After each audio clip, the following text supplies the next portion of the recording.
Hello everyone, welcome back to my another blog. তো গতকাল ছিল আমার পাড়ার বান্ধবী কাম দিদির তারই 7 মাসের সাধের ইনভিটেশন।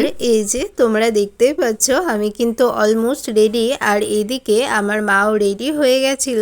আর অনুষ্ঠানটি ছিল আমাদের বাড়ির একদমই পাশে সাম্পান লজে।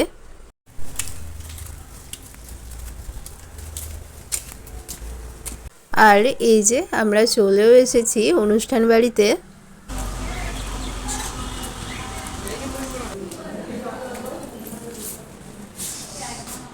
তো যার অনুষ্ঠানে এসেছি তাকে না দেখালে একদমই নয়। এই যে এটাই হচ্ছে আমার পাড়ার বান্ধবী কাম দিদি। হ্যাঁ, বয়সে বড় হতে পারে কিন্তু আমরা ছোটবেলা থেকে মিশেছি একদমই বান্ধবীর মতন।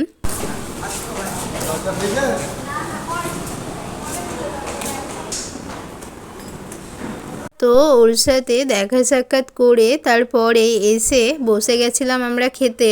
আর ফার্স্টে দিয়ে দিয়েছিল স্যালাড আর গরম গরম বেগনি, তারপরে চলে এসেছিল ফ্রাইড রাইস আর তার সাথে ছিল চানা পনির। আর সেটা শেষ না হতেই চলে এসেছিল গরম গরম ভাত আর আলু পোস্ত। তো তারপরে এই যে চলে এসেছে আমার ফেভারিট শো স্টপার পাবদা মাছ। আর এই পাবদা মাছটা তো জাস্ট মারাত্মক ছিল খেতে। তারপরে আবার চলে এসেছিল কাতলা মাছ। আর এই কাতলা মাছটা না ভীষণ ফ্রেশ ছিল আর খেতেও দারুণ ছিল। আর শেষ পাতে ছিল চাটনি, দই, পায়েস আর মিষ্টি। তো এই যে খাওয়া দাওয়া কমপ্লিট করে ওখান থেকে বেরিয়ে পড়লাম বাড়ির জন্য। তো তোমাদের ভিডিওটা কেমন লাগলো অবশ্যই কমেন্টে জানিও। তো চলো টাটা, দেখা হচ্ছে নেক্সট ব্লগে।